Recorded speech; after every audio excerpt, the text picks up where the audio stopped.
শ্রীল প্রভুপাদের সবথেকে বড় কোয়ালিটি কী ছিল বলুন তো? শ্রীল প্রভুপাদ ছিলেন গুণের সাগর, সেটা নিয়ে কোনো সন্দেহ নেই। কিন্তু সবথেকে যে কোয়ালিটিটা শ্রীল প্রভুপাদের প্রধান ছিল সেটা ছিল অনুকম্পা। এবং এই অনুকম্পার বশবর্তী হয়েই শ্রীল প্রভুপাদ কিন্তু আমাদের মতো এই বদ্ধ বিষয়ী দুর্জন এই পতিতদেরকে উদ্ধার করার জন্য, শুধুমাত্র অহৈতুকী কৃপা করার জন্য তিনি সর্বস্ব ত্যাগ করেছেন যে না, এদেরকে উদ্ধার করতে হবে। সেরকমই একটা অনুকম্পার একটা উদাহরণ আজকে আপনাদেরকে শোনাবো। একবার শ্রীল প্রভুপাদ একটা বিশাল বড় জনসভা করছেন, বিশাল বড়, এবং সেখানে একটা বড় প্যান্ডেল প্রোগ্রাম, সেখানে স্টেজ করা হয়েছে, বড় কাতারে কাতারে মানুষের ভিড়, প্রায় হাজার হাজার মানুষের সেই সময় ভিড়। শ্রীল প্রভুপাদের স্টেজটা করা হয়েছে অনেক বড়, স্টেজের মাঝখানে বড় ব্যাসাসন, এবং সেই সময় শ্রীল প্রভুপাদের ব্যক্তিগত সেবায় ছিলেন গিরিরাজ স্বামী মহারাজ। তো গিরিরাজ স্বামী মহারাজ সেই সময় শ্রীল প্রভুপাদ বক্তৃতা দেওয়ার জন্য তিনি ব্যাসাসনে বসেছেন এবং তিনি প্রবচন দিচ্ছেন, এবং সেই সময় হঠাৎ করে গিরিরাজ স্বামী মহারাজ ছিলেন নতুন সম্ভবত। তো গিরিরাজ স্বামী মহারাজ কী করলেন যে সেই সময় তার মাথায় একটা প্রশ্ন হলো, একটা শ্লোক হঠাৎ করে মাথায় এলো যে এই শ্লোকটা কোন বইয়ে আছে তিনি কিছুতেই মনে করছিল না। তো উনি কী করলেন, প্রবচনের মাঝখানে উনি কী করলেন, শ্রীল প্রভুপাদের কাছে দৌড়ে স্টেজে উঠে গেলেন যে প্রভুপাদ একটা প্রশ্ন আছে। প্রভুপাদ বলেন কী বলো? প্রভুপাদ এই শ্লোকটা, অমুক শ্লোকটা কোন বইয়ে আছে? প্রভুপাদ বলেন সম্ভবত হরি ভক্তি শুদ্ধোদয় পত্রিকা। এবং ঠিক আছে, প্রভুপাদ আবার প্রবচন দিতে স্টার্ট করলেন। ব্যাপারটা খুব তুচ্ছ বলে মনে হচ্ছে।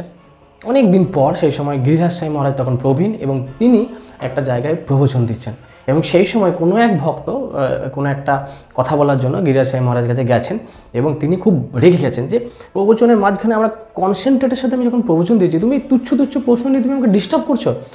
এই সময় গিরিরাজ স্বামী মহারাজের ফিল হলো যে সেই ঘটনাটা, যে আমরা যখন আমাদের ক্ষেত্রে ব্যক্তিগতভাবে আমরা যখন দেখি যে অনেক সময় আমরা যখন কোনো কিছু কনসেন্ট্রেশনের সাথে করি এবং সেই সময় যদি কেউ ডিস্টার্ব করে, তখন আমাদের কতটা বিরক্ত বোধ হয়।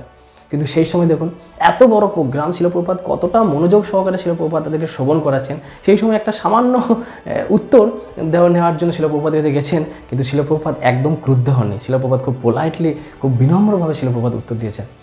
এইটা হচ্ছে আমাদের কাছে শেখার জিনিস।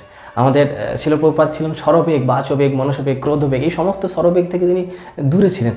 এমন না যে শ্রীল প্রভুপাদ ক্রোধ করেননি, কিন্তু শাস্ত্রে আছে যে ক্রোধ করা কখন উচিত, যখন আমাদের শিক্ষার জন্য শ্রীল প্রভুপাদ ক্রোধ করেছেন, যাতে করে আমরা শিখতে পারি। যেখানে ক্রোধের প্রয়োজন শ্রীল প্রভুপাদ ক্রোধ করেছেন, কিন্তু তিনি আননেসেসারি কখনো ক্রোধ করেননি। তিনি সবসময় সমস্ত ভুল ত্রুটি, তা নাহলে ভাবুন যে আমাদের মতো এই পদ্ধতি আমরা তো শ্রীল প্রভুপাদের সান্নিধ্য পাইনি, যারা শ্রীল প্রভুপাদের সান্নিধ্য পেয়েছিলেন কতটা তারা হিপি ছিল, তাই না? তো সেই সময় তাদেরকে ট্রেনিং দিয়ে আজকে শুদ্ধ ভক্তে পরিণত করা, এটা তাই না, এটা কোনো নিত্যানন্দ প্রভুর কৃপা ছাড়া কিন্তু হয় না। শ্রীল প্রভুপাদ কৃপাধন্য ছিলেন।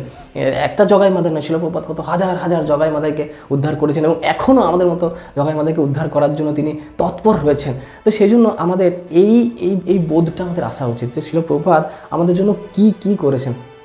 হতে পারে আমরা হয়তো এখনও পর্যন্ত পারফেক্ট নই, কিন্তু আমাদের অন্তত তৎপর থাকা উচিত যে আমাকে হতে হবে শ্রীল প্রভুপাদের এই মিশনে, আমাকে গা ভাসাতে হবে, শ্রীল প্রভুপাদের প্রতি পূর্ণ আত্মসমর্পণ করতে হবে। তবে শ্রীল প্রভুপাদের এই যে অনুকম্পার সঠিক লাভ আমরা তুলতে পারবো। জগৎগুরু শ্রীল প্রভুপাদ কি জয়। হরে Krishna. Thank you for watching our video. Jai Srila Prabhupada.